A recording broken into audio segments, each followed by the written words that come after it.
Welcome back everyone to a Dowie vs Beastmen showdown between Alfredino against ChosenOne. This match took place on Astilian Tomb for the Battle of Bestial Rage and Oaths. So here in the front line for the Beastmen, 5 units of the cheap Ungor herds. They're going to be in support here in the middle with the elite double Bestigor herds. Now Bestigor is very nice there for the 95 armor and the armor piercing weapon strength, and it'll be good up against the heavily armored Dowie. However, they do heavily rely on that 35 charge bonus. So if they don't get the charge off against the infantry, we could see them struggle here today. For the Skyforce, we are going to be having 2 units of the Terror-causing Manticores, 1 on either side, and 3 units of Harpies. Now, a Skyforce is really needed here for the Beastmen, as they do struggle up against this Skyforce of 5 units of Gyrocopters. So having 5 units in the sky is going to be a great counter. On the floor here, we are going to have the Lord choice, which is going to be Morga the Shadowgave, here with the Stave of Ruinous Corruption, the Spirit Essence of Chaos, as well as that regeneration with that 75% missile resistance, making him very, very tanky here on the floor. We're also going to be having a hero, which is the Brave Shaman of Death. He will have the Jagged Dagger, the Purple Sun of Zexorus, Spirit Leech, and Life Leeching. For the cavalry, only 1 unit here in the front line. We have the Centaurs with throwing axes, great AP, very limited, only 70 range, but that mobility with 93 speed is going to make them very good at clearing out units at the end of the game. All big shots here immediately up against the Tuskor chariots, but of course the bane of the Dowie here is going to be the chariots. Dowie really struggle here, and 2 units of Tuskors could prove a lot to deal with. So for the Dowie, we are going to see 4 units of the anti-large Slayers here in the front, as well as 2 units of the armor-piercing Slayers with the Giant Slayers. In the middle, we are going to have the elite Nor Grimling Iron Breakers, here with 125 armor, 79 melee defense and those bronze shields, making them extremely tanky. Blasting charges as well, just to remove all that front line, making them one of the most difficult units to deal with here in the game. In the front line, the triple blasting charge Urkrum Miners, and they're going to be in support of the Dwarf Warriors. For the Slayers, we have one of the Dragonback Slayers here, the ROR, here with the power of the Dragonback, giving that slow as well as flammable, and that added 20% physical resistance, and the Bronze Shield just to make them that little bit more tanky when they have 0 armor. For the Lord Choice, we are going to be having Thoric Ironbrow here on top of his Anvil. He will be having the Rune of Slowness, the Rune of Negation, the Rune of Doom, and the Locust of Power. In the back here, we're also going to be having a cannon, so 440 meters of 213 armor-piercing range. So great shots out of the gate here up against the Tuskor chariots. We see quite a bit of damage there as they were still from the beginning. So some good work there from Alfredino to get some early shots on and start taking down these very, very difficult Tuskor chariots. In the front, the Centaurs throwing axes. We're going to see there's going to be kind of no range in and around. The Harpies are going to be coming over to see if there are any stalked units, and if there isn't, they are going to struggle to find a place called home. Of course, they will be fighting up against Slayers. They have great melee stats and brilliant at dealing down damage here against those Harpies.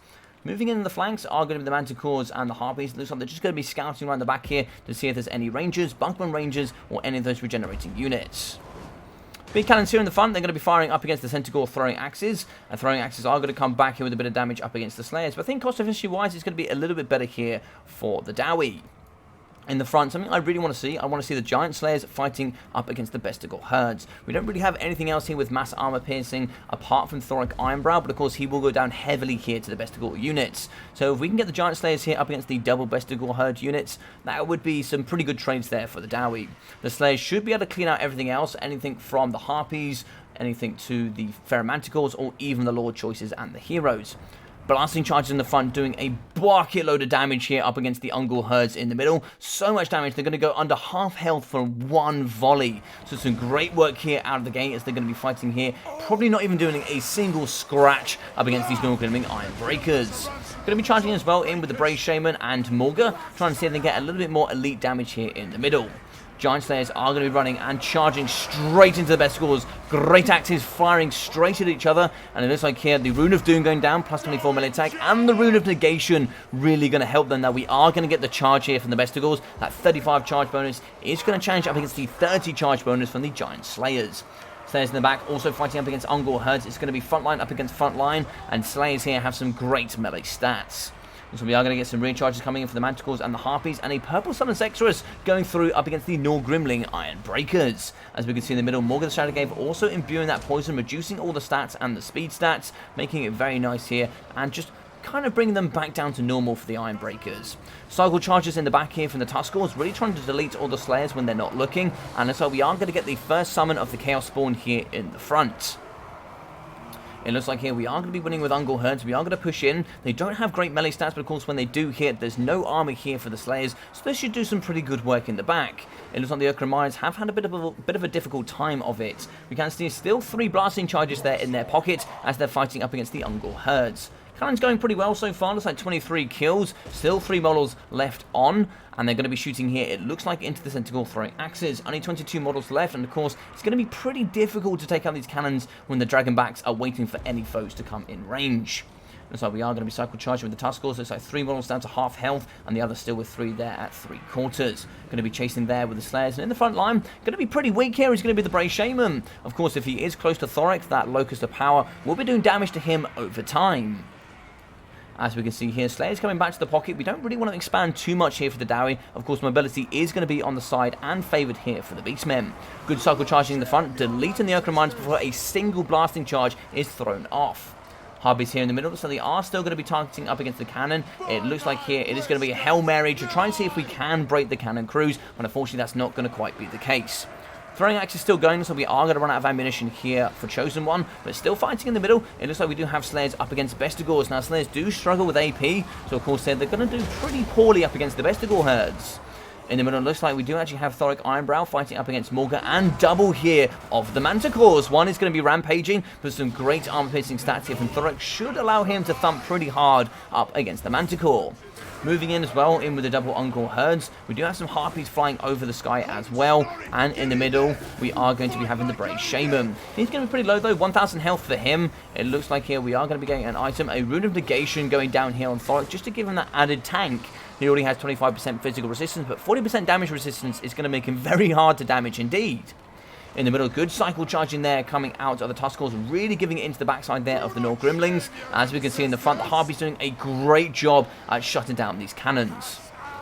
And so we are going to have a nice spun about a Purple Sun and Sexorus, lovely there up against the Norgrimlings, yet again trying to do some great damage. Rune of Doom going down as well, the clang here from Thoric Ironbow, plus 24 melee attack and imbuing fear is going to be so nice here for the Dowie front line. Slayers are going to be moving in, and it looks like we are going to get a little bit of surround here on Morga. Morga is going to run away though. Slayers have some great melee stats, and they can really shut down a Naked Lord such as Morga.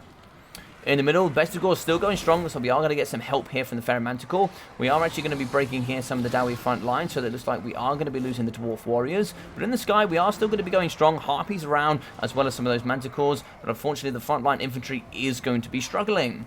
We can see Morga is in the mixture, fighting up against the Norgrimlings and the Dragonbacks, as well as Thoric Ironbrow, so they're going to be doing some lovely work in there, and they're extremely heavy, the Norgrimlings. Pushing through the Norgrimlings is honestly so difficult. It's like trying to push stone through a stone. As we can see here in the back, 2 units of the Ungors, as well as the Bestigors, going to be trying to move in to see if they can help fight the Dragonbacks and get away from Morga.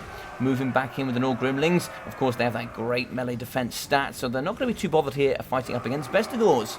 It looks like Thoric is going to be charging in with some Slayers to see if we can break the low leadership and low health Bestigors. Only 20 models left, and it's going to be the last elite unit left here from the Beastmen. So the Brave Shaman is going to be waiting in the backside, 670 health left for him. Not doing too well there on the leadership, only 25 left for him.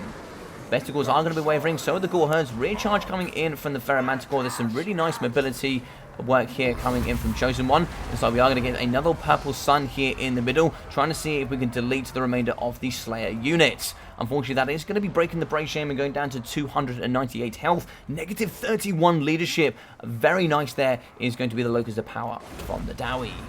Rampaging is going to be the Fairy Manticore, so we are going to get the Rune of Slowness, so we can hopefully pull out Thoric Ironbrow and finish off this Manticore here with the Slayers. A summon of the last Chaos Spawn here in the pocket. They do have 130 weapon strength with that poison, so they should be able to punch pretty hard up against the Naked Slayers, but the Norgrimling should do pretty well here indeed. As we can see, so Morga is going to be okay. He's going to be down to 3,200 health, but that regen should top him up here quite nicely, so we do want to keep applying the pressure. in the sky. The Harpies are going to be flying down. It looks like the Manticore's still going here at Thoric. Thoric's going to be at 1.8k health. You hear the clang in the background there of that Rune of Doom getting popped. 24 melee attack, really going to be helping these Slayers just chew through everything. Up against the Harpies, up against Morga, and there we go. We are going to shatter the Harpies. That's going to be the last there of the Air Force, apart from the Manticore that is going to rampage here in the middle. So we're going to look on the battlefield. We can see a bucket load of broken or shattered units here from the Beastmen, and for the Dowie, it looks like it is just going to be Slayers and the Nor-Gremlings left. We are going to be having Morga fighting up against Thoric. Thoric is going to get out of there. He doesn't want to take too much damage here up against the Pharaoh Manticore. Balance of power is going to hold a lot here on Thoric and a lot on Morga, so the healthier we can keep them, the better. We are going to rampage. He moves to the back. A nice hit there. 1.4k for Thoric. But it's going to be pretty low for the Pharaoh Manticore. He is going to break and it is going to get pushed away. In the middle of the summon of the Chaos Spawn. Going to be doing the work, but of course they're not going to hold for too long. Only 2 models left. We can see already the orange coming through. And they fall. They do run out of time. And now it's just going to be Morga versus the world. Hopefully we can get the Manticore back in here. He does actually return. He is going to be wavering. He is going to be exhausted. So we do want to try and see if we get some of that vigor back. But I don't know if we have enough time. Morga is going to get surrounded here by the Nor-Gremlings. He'll really struggle to put some damage output there. And they're going to negate a lot of that base weapon damage just thanks to the 125 armor. We can see the Slayers moving in as well. Good stats. They should be able to thump up against Morga. And something I really like from Alfredino is surrounding Thoric with the Slayers. If we push on either side, we are going to have Slayers to really dumpster this Pharaoh Manticore. Now, we are going to be waiting here just a little bit. We do actually move, and something I really like from ChosenOne, he's about to do this in a second. We can see Morgan's going to be fighting. He's going to be trying to get some vigor back here, but he baits in here with the Manticore to move in, and then tries to get a cycle charge here back on Thoric. It should be coming through now. Yeah, so then he gets a nice cycle charge there into the back of Thoric. So some really nice work there coming in from ChosenOne. The Manticore is still going to struggle. He gets a big hit there. 1,100 health for Thoric Ironbrow. We are going to break with the Pharaoh Manticore. We are going to be wavering here with Morga the Shadow Cave. And unfortunately here, I think that is going to be the end for the Beastmen. Great work here coming from the Dowie and Mr. ODM Alfredino. It's some great work for him, and I love the army. This is one of my most favorite builds that I've seen in a very, very long time. And when I cast this on live stream, I knew at that moment I had to cast this here again. Such great gameplay from both amazing players here from ODM in a great semi-final. As we can see here from Thoric Ironbrow, we got 1,200 damage value for him, 270 for the Dwarf Warriors, 60 from the Urkrim Miners, with 1,000 from the Slayers, 1,100, 509, 745, and 1,780 for the Dragonback Slayers. 1.3k for the Giants, 570 for the Giants as well, with it looks like 171 kills, 2,300 for the Nor-Gremling Iron Breakers. 1,200 as well from the cannons, making a very nice build from Alfredino. Now, he kind of knew what was coming. Now, for the Beastmen, you do have to bring triple Harpies and the double Manticores, because they do bring any level of gyrocopters, and you don't have enough anti-air force. You will really struggle here as the Beastmen. Now, knowing this, he just comes in with Slayers. He comes in with a cannon as well, just to force that range and force his opponent to come to him. And then also he can counter skirmish here up against all these Centaurs. Now, here for Morga the Shadow Cave, we've got 1,028 damage value, 1.4k for the Brave Shaman, actually getting taken down there by Thoric Ironbrow with his abilities. We can see 420 for the Ungol Herds, 210, 48, 360, and 500. So actually performing really well. 1,380 for the Bestigors and 968. So actually doing really well here. They actually got the charge bonus on both times. So that plus 35 coming in really strong there in the middle stage. 250 for the Tuskals, as well as 620. Kind of struggling a little bit. Up against Slayers, of course, they're not going to be doing so great, because if they do get hit back, they're going to get hit back really hard. 480 of the Centaur throwing axes, just constantly getting shot there by that cannon. 420, 330, and 230 there for the Harpies, with no place to find us home. 270 and 1,500 for the Pharaoh Manticores. So a great game here. I really enjoyed that. I hope you guys did too. If you did, please smash that like button. I'd really appreciate it. And drop a comment down below as well. I'll be very interested on all your opinions.